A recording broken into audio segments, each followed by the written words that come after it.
Universidade, cara, é um negócio que tá tudo mal. É tudo mal ajambrado. O sistema é tudo errado, cara, entendeu? Você tem um professor que tem que ser pesquisador ao mesmo tempo. Aí o que conta é ele publicar artigo. Aí o cara vai lá e publica 30 artigos que não quer dizer nada. Entendeu? Não quer dizer nada. E olha, Sergião, meu Deus do céu. E pra explicar isso, eu nunca vou me esquecer de uma das CPIs, onde eu lembro que eu tava do lado do reitor. Aí levantou como é o nome dela? A professora Bebel do sindicato, a POSP, não sei o que lá. Sei. Porque o Brasil é referência em número de publicações. Número quer dizer nada, cara. Dá licença, tudo bem, nós temos realmente um grande número de publicações. Quais dessas são utilizadas como referência em papers internacionais? É isso. Ela nem citação. Sabia o que era isso. Você quer sucatear o ensino público, minha querida, eu estou dizendo que o número não diz nada. Aí eu peguei... E esse número existe. Não, é de citação. Não, é uma estatística que ela tem nos artigos. Você pega os artigos, aí você tem o número e você tem a citação, que é quantas vezes aquele artigo foi citado. Sabe onde eu aprendi isso, cara? Num vídeo do Pirula. Tá, sim. Sabia? O Pirula também ele é meio revoltado com isso. E aí, porque, cara, não tem como, cara. O que aconteceu dentro da universidade é que virou uma fábrica de artigo que não serve pra nada. Porque é o número. Sim. Mas aí por quê? Porque o sistema é desse jeito. Porque o número... Aí se você publicou bastante, o MEC reconhece. O MEC reconhecendo, sua nota aumenta. Sua nota aumentando, você tem bolsa e você tem verba. Então vira um ciclo vicioso. Então você tem meta de publicação, cara, na universidade. Você tem que publicar 20 artigos. Não importa o que seja. Tem vários artigos que são o mesmo, que só muda uma palavra. Aí eu peguei pra reunião seguinte, eu peguei o nome de um monte de artigos pra ir lá. Cara, eram artigos assim. Era tipo assim, eu juro, tinha um que era de rolezinho. Era o estudo do rolezinho no banheiro do metrô tal. Como assim rolezinho? Sei lá, cara. Os caras faziam uma espécie de encontro gay num banheiro de um metrô. E os caras... Não, é sério, não é brincadeira. E aí os caras faziam todo um estudo, né? Sociológico, do que aquilo representava. Tipo, não, mano. Não, eu já vi um negócio parecido. Mas era o famoso banheirão das baladas, os barzinhos. Tinha essas paradas, tinha esses estudos nada a ver. Tipo assim, a dialética do corpo negro na... Que isso, cara? Mas é porque tem que fazer, porque é o número que conta. Agora, exatamente. Nos Estados Unidos, por exemplo, o que já conta hoje é a citação. Não é o número. Porque quanto mais citado, mais relevante é. Agora aqui eles não colocam isso. Sim. E aí, então, o sistema tá todo errado. Outra coisa que também deveria contar e não conta, por exemplo, é revisão de estudo. Porque ninguém quer revisar o estudo de ninguém, né? Se você faz um estudo aqui, dizendo que, o foguete, tal, eu quero revisar teu estudo. Se eu reviso e só falo que deu certo, tipo, teoricamente, eu só tô ajudando a você a fazer seu nome. Mas isso é um trabalho necessário. Que acontece isso? Por quê? Porque as áreas são minúsculas, cara. Como assim? Os artigos, eles são publicados em temas muito específicos. Então, por exemplo, na minha área, eu conheço todo mundo. Todo mundo me conhece. Se você é da minha área e escreve, é anônimo, né? Quando vai para revisão por pares, é anônimo. Entendeu? Mas se você escreve, eu sei que é você. Só pelo jeito de você escrever. Então não tem nada de anônimo, entendeu? Entendi. E aí, por exemplo, eu gosto de você? Gosto, cara, então eu vou aprovar. Não gosto? Nem leio. Quando não gostam de você, eles nem leem. Isso porque o cara já me falou. Falou, eu sei que é você que escreve sobre esse tema aqui, eu nem leio o seu artigo. Quando chega, eu já sei que é você. Eu não leio, eu nem abro. Eu só vou lá e reprovo. Então é isso, cara. Eu tive um problema assim na faculdade também. Então, o sistema, cara, ele não funciona. Entendeu? E aí você vai fazer o quê? O problema não é esse aí, não, doutrinação. Cara, isso aí, cara, nem é problema. Entendeu? E outra, na faculdade também, o cara já, não doutrina esse cara de 25 anos.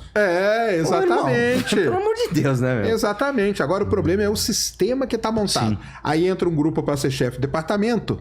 Todo mundo que é contra tá ferrado.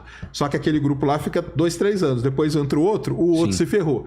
E aí vai indo nessa, um ferrando o outro e não anda. E digo mais, nós temos um problema orçamentário que precisa ser corrigido. Que, assim, pra agora não dá mais pra corrigir, porque é direito adquirido. Que a gente tem que fazer uma reforma da Previdência profunda para que, inclusive, as próprias universidades não fiquem reféns de um orçamento onde elas não têm quase autonomia. A universidade, é muito bonito dizer, a universidade tem autonomia sobre o seu orçamento. Só que quando você pega o que tem de direito adquirido lá, não sobra nada pros caras atuarem. É muita coisa que já vem assim, tô R$1 milhão. Só que desses 1.999.000 já tá comprometido com ele. É isso aí. Então que autonomia que eu tenho? Eu lembro que o meu a minha maior surpresa na CPI das universidades foi justamente essa. Eu entendi que às vezes a culpa não é nem do reitor. Tinha reitor sacana lá. Eu lembro que tinha um cara, até esqueci o nome dele, um cara da USP, se não me engano a gestão dele foi lá pra 2011, 2012 lá, que a folha chegou a bater 113%. E aí tinha umas coisas muito esquisitas. Tipo assim, ele aumentou o salário dos jardineiros pra R$9.000. Aí descobriram que um jardineiro era a cunhada da tia, da sobrinha. Tinha um negócio disso. Mas quando você vai ver o problema orçamentário das universidades, cara... você vê que, como é um emaranhado burocrático no Brasil, você precisa fazer uma reforma federal para reformar a Previdência. Isso é a primeira coisa. Não se vai reformar a universidade, escola, nada, sem fazer uma reforma da Previdência profunda. Essa é a primeira coisa. Você não vai nunca Por que investir... que nunca passa essa reforma? Porque é o seguinte, porque mexe no interesse de muita gente, cara. Verdade. Primeiro porque é o seguinte, ó. Desde os anos 90, se vendeu que mexer na reforma da Previdência é acabar com a aposentadoria, o que é uma mentira. Isso aí, inclusive, foi lá no Fernando Henrique, o Lula era contra. Depois o Lula, em 2004, quis reformar a Previdência. O Plínio... É Plínio Arruda? O nome dele? Plínio Arruda foi contra, fundou o PSOL. Pra você ter uma ideia, a reforma da Previdência é um assunto tão difícil que o PSOL foi gerado de uma dissidência do PT contra a reforma da Previdência que o Lula quis fazer. Não conseguiu fazer. Entrou a Dilma, tentou fazer, não conseguiu fazer. Entrou o Temer, quase, cara, ele tava passando. Quase, Aí o Joesley Batista fez uma denúncia falsa, mentira, através inclusive do...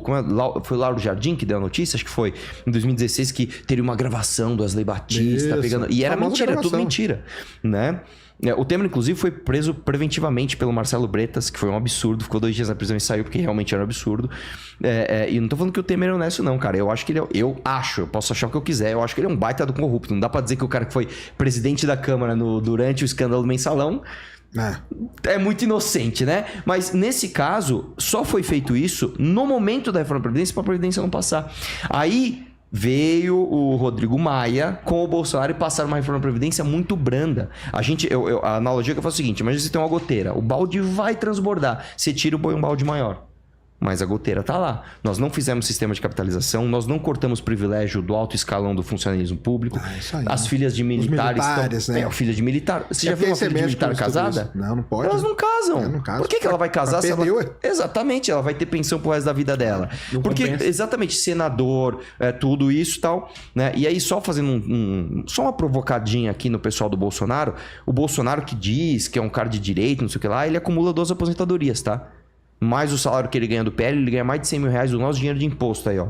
E depois pediu Pix pra você deu 17 milhões pra ele, otário. Mas o lance é o seguinte: a gente não vai mexer em orçamento de universidade sem fazer reforma da Previdência. Esse é o primeiro ponto. Segundo ponto, a gente tem que tirar... Aí, vamos ver se o Sérgio concorda comigo. Acabar com esse preconceito de achar que a universidade cobrar pelos seus serviços é entregar a universidade pro mercado. Tem que cobrar estacionamento, tem que cobrar aluguel de restaurante bom, tem que vender sala para quem é milionário e quer fazer uma doação para ter o nome da sala durante 10 anos. Igual, não só nos Estados Unidos, igual todas as universidades de topo fazem. A galera não sabe, mas os nomes das universidades americanas... Existe nos Estados Unidos uma universidade muito importante em várias áreas, chamada John Hopkins. Por que ela tem esse nome? Esse cara é o maior doador. Ele é o doador. É isso. Aí você vai lá nos Estados Unidos e anda, lá tem os prédios e tem o nome do cara no prédio, entendeu? Você acha que não ia ter um monte de gente que ia ter interesse? Um cara ter um laboratório legal de biologia, por exemplo, dentro de uma USP? Dele, o nome do pai dele. Lógico que ia gostar. Qual que é o problema pra isso, cara? Não tem problema nenhum, entendeu? Ou tem um cara aí do petróleo, tem um prédio com o nome dele no petróleo. Sim. O Sérgio falou que mesmo que você queira fazer uma doação para uma universidade, doar dinheiro, doar equipamento, uma burocracia, você tem que cara doar, desiste. Porque você tem que doar para o fundo. Toda universidade tem um fundo que como fala? Administra isso aí. Então, por exemplo, é o problema lá do Museu Nacional no Rio de Janeiro. Por que o Museu Nacional pegou fogo? Porque o Museu Nacional é administrado pela UFRJ, mas não é pela UFRJ, é pela fundação da universidade. É a fundação que administra. Sim. Aí chegava lá, X mil reais. X mil reais chegou, aquele X mil tinha que ser para todo mundo. Aí chegava pro Museu Nacional e falava assim, deixa eu ver quantas pessoas estão visitando lá. Ninguém? Sinto muito, cara. Vou dar aqui pro hospital, que é muito mais importante. E aí não foram dando dinheiro, não foram dando... Sucateou, o negócio pegou fogo um dia e ferrou tudo. O problema é esse, que cai na fundação e aí começa os lobbies. Dentro da universidade começa. Óbvio, porque aí tem o instituto não sei o quê, o outro não sei o quê. Aí tem o cara que é o amigo do cara que tá na fundação hoje. Então, o pessoal entender, toda a universidade no Brasil, a grana chega na fundação. E a fundação é que distribui essa grana.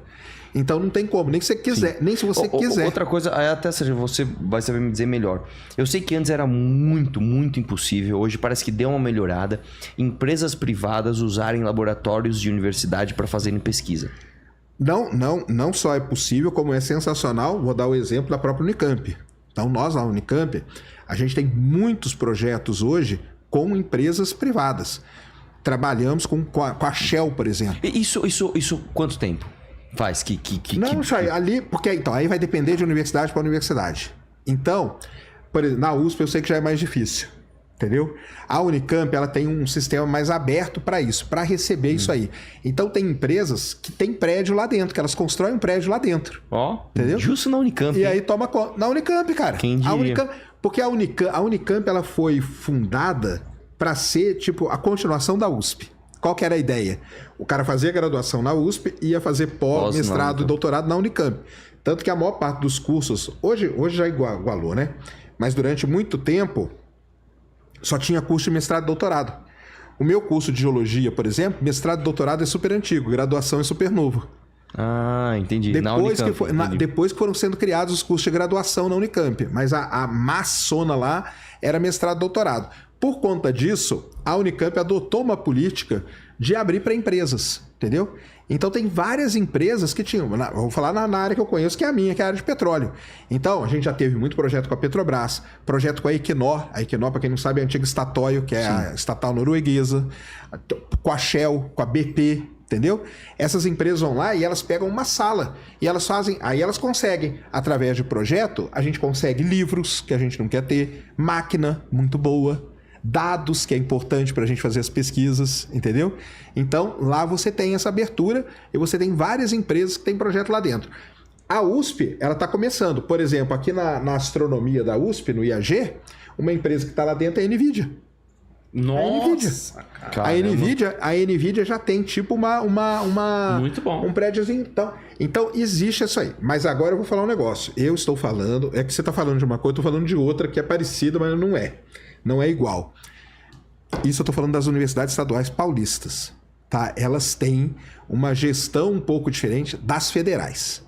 Porque aí nas federais, aí é outra história, cara. É outra história, né? Aí nas federais, o bicho, aí é foda, cara. Aí não, nas federais é foda. Pô, cara, nas federais eu converso com muitos professores aí, amigo. Cara, as coisas absurdas que esses caras contam, cara. Então o cara não consegue, cara, comprar papel higiênico, você não consegue comprar, cara. Entendeu? Quebrou um vaso lá, você não consegue trocar. Entendeu? Federal é foda. E aí eu vou lá na federal, os caras querem me tirar na porrada. Vai lá, o Sérgio vai palestrar lá na... Eu fui palestrar na UFSC, lá na UFSC. Invadiu. Eu fui lá falar sobre... Wesley, sabe o Wesley? A gente já apanhou lá também. Sabe quem que é o Wesley? Esse aqui já apanhou lá também. Pra mim não, você tem isso daí, ó, de... Sabe quem é o Wesley? Wesley o Safadão? Não. Wesley. Wesley, sabe quem é? O Wesley. Então, ele é sensacional, esse cara. Foi ele e uma professora falar sobre mudança climática. Os caras invadiram a mesa lá e falaram que essa mesa não representa ninguém. Eles queriam um índio, uma trans, um viado, um negro, eu não sei o quê. Era isso que eles queriam. Aí eu falei pro Wesley brincando. Falou assim, eu falei, dar um selinho Wesley, aqui, a gente dá palestra. Não, eu falei assim, Wesley, se fantasia de índio aí. Justo o Wesley, que é todo laranja, né? E ficou lá, cara. As faixas ficaram lá, a gente falando e as faixas o Wesley, lá. assim, o Wesley é outro que também não se manifesta politicamente, né? Ninguém sabe se ele é de direita, de esquerda. Ele fica lá. Mas foi foda, cara. Foi um momento... Só que aí teve um cara que subiu lá e arrancou a faixa. Aí o moleque foi aplaudido. Foi um... Mas sabe, a Universidade Federal é isso, cara. Velho, as federais é muito complicado, cara. Aí... E é triste, cara. Eu vou em banca em Universidade Federal, eu vou fazer apresentação em Universidade Federal, cara. Você chega assim, você fala, caramba, cara, não tem como isso aqui, não tem como pra frente, entendeu? Porque o negócio é jogado às traças mesmo, sabe? É jogado às traças. E um caminhão de dinheiro que vai pra lá. Caminhão de dinheiro. Aí o que algumas conseguiram fazer? Vamos pegar dois exemplos aqui, a UFRJ e a UFBA, Federal da Bahia. A UFRJ e a UFBA, elas construíram e elas bolaram um negócio chamado Centro de Tecnologia. Então, não sei se você conhece lá no Rio de Janeiro, a Ilha do Fundão, onde fica a UFRJ. Atrás da UFRJ tem o CT, o Centro de Tecnologia. Aí lá eles têm projeto com empresas de petróleo, com empresas de biologia, com empresas chinesas, muitas. Eu conheço o campus, mas eu não conheço essa parte. A gente foi lá, inclusive, né? É o CT lá atrás. A Federal da Bahia tem também. O Centro Tecnológico da UFBA é legal pra caramba. Isso. Então, eles com esses centros tecnológicos, muita gente agora entra para poder ir trabalhar lá, ou estudar lá, desenvolver a pesquisa lá. Só que não são tantos também. A maior parte das universidades, cara, infelizmente, as federais, elas são jogadas... E é aquele negócio, cara, o cara não consegue fazer... precisa comprar um papel higiênico. Pô, comprar um papel higiênico, cara, é o seguinte, você tem que fazer aqui... Nossa, uma processo licitatório. Puta que pariu, a gente já morreu de dor de barriga. Terrível. Aí o que o professor faz? Ele vai ali na rua e compra um pacote de papel higiênico. Não, você vê, o choque, né? Eu fiz engenharia química, eu fiz a Mauá, tudo bem que é uma universidade privada, mas, cara, tinha muita parceria com a empresa. Eu trabalhei com pesquisa de retirada de resíduo de leite de canos. Você lembra uma época que deu um problema na Parmalat? Sim, claro. Que veio soda cáustica? Aí, um pouquinho antes disso, a gente estava trabalhando justamente com esse tipo de pesquisa. Para retirar a soda cáustica através de eletrólise. Sim. Porque aí você otimiza o processo, não precisa, depende só da força mecânica, né? Você tem um processo químico que retirava. E eu lembro que tinha um monte de empresa interessada e o nosso objetivo era justamente cruzar esse degrau para apresentar o resultado para pegar o orçamento das empresas. Mas eu saí porque, realmente laboratório não é para mim. Mas, e aí tem uma coisa também, aí não só tem o lance das particulares, né, terem essa maior facilidade, como a própria empresa também. Imagina que você é dono de uma empresa. Certo? Você quer desenvolver uma pesquisa.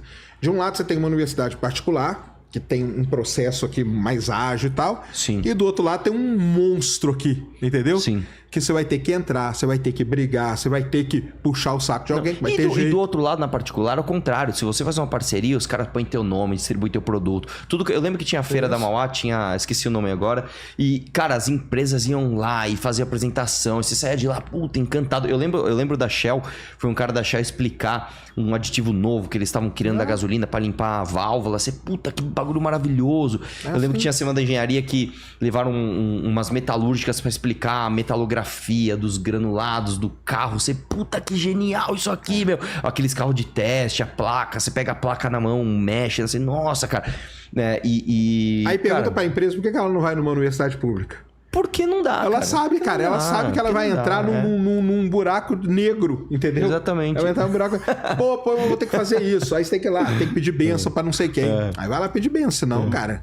Entendeu? Burocracia que virou burocracia. Cara, é um negócio assim, cara, que você não tem ideia do... Aliás, tem lugares que não dá pra entender como que aquilo lá funciona, cara. Porque é tão um emaranhado, mas é porque tão é muito grande. dinheiro, cara. É muito dinheiro. O dinheiro orçamento dessas mal empresas gasto, é gigante. Muito mal gasto. Inclusive é o seguinte, uma coisa que a gente sempre fala é o seguinte, e tá no livro amarelo também, a gente precisa inverter a pirâmide de educação. A gente precisa fazer isso aqui, ó. Porque hoje a gente investe muito dinheiro no topo. Tá errado. Tá errado, cara. Você tem que investir na base, maluco. Você tem que investir no... Hoje os caras são analfabetos funcionais e mais. Hoje quem entra na universidade é filho do rico, que estudou em escola particular. Você sabe disso, meu. É claro. Você entra na faculdade, você não vê um monte de preto e pardo que vem da periferia. Você vê um monte de patricinha que vem lá do Zona Sul do Rio de Janeiro, do Zona Sul de São Paulo. É isso daí, velho. Então... a gente nunca vai mudar a realidade enquanto não inverter o orçamento. Isso é uma das coisas que a gente, inclusive, propõe, né? Não, isso aí tem que fazer. Você sempre gostou de ciência? Sempre, cara. Eu sou apaixonado por ciência. Mas você já foi da galera da pseudociência, só pra saber? Eu odeio pseudociência, cara. Inclusive, assim, eu lembro quando eu era criança, minha mãe me levava uma homeopatia. E eu, desde criança, eu já... Mãe, essas bolinhas de açúcar aqui... Isso aí funciona não pra que essa merda? Aí eu... Não, porque funciona. Eu lembro até o nome da doutora. Não quero nem falar, porque ela era tão legal, né? Mas dava umas bolinhas de açúcar lá. E aí eu fui entender o que era homeopatia. Antes de eu pensar em fazer engenharia química, sei lá, eu devia ter uns 12 anos. Quando eu fui entender a memória na água, peraí, velho, como assim memória na água? Então a água da chuva tá com a memória das nuvens, tá com a memória... Não tem nada a ver, velho. Né? Umas coisas nada a ver. E aí eu comecei, eu fiquei viciado no... Agora, qual que é o trecho da homeopatia? Tá lá no negócio, né, cara? Tá como tratamento... Sim, eu lembro que tinha um... Como é o nome? O James Randi. Eu fiquei viciado nos vídeos do James Randi, que ele falava o seguinte, ele ia na farmácia, comprava todos os negócios pra dormir de homeopatia. Ele falava, vou tomar tudo isso aqui. Ele, fazia um bolo de comprimido, tomava tudo. E ele fazia o show dele inteiro. Ele falou, nem dormi, ó. Tá vendo? Isso aí. Homeopatia que eu lembre foi o David Beckham, que lesionou pouco antes da Copa de 2002. E aí ele fez um tratamento que era homeopático. E ele, recuperou em 2 meses pra... Mas é aquela história, é igual ozônio no rabo, é igual cloroquina, é igual ivermectina. 95% das pessoas se curam sem fazer nada. É aquela história, puta, tomei uma aspirina e fiz uma macumba. Pô, essa macumba resolveu minha dor de cabeça. Nossa, que coisa, não. Quer ver outra que eu lembro também? Fosfetanolamina, que inclusive o Eduardo Bolsonaro foi quem foi. Eu lembro até hoje, era o professor da UFSCar, é Querice o nome dele? Xeriço, alguma coisa assim. Da fosfetanolamina, que era uma pílula para curar o câncer. Que o Eduardo Bolsonaro foi lá e fez um projeto para autorizar. Curar o câncer. Os caras adoram. E qual que era a explicação?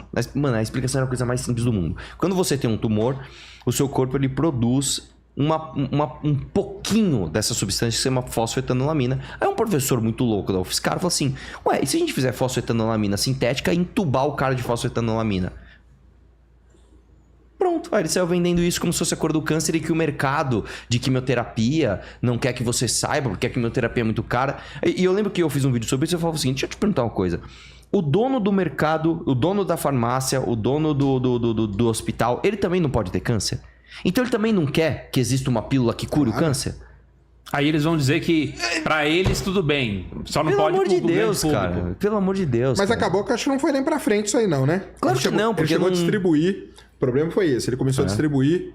E aí aquele negócio que eu falo, né, cara? A pessoa tá fragilizada. Sim. Com câncer e tal. Cara, se oferece pra ela tomar ela vai tomar, cara. Ela toma qualquer coisa, cara. Entendeu?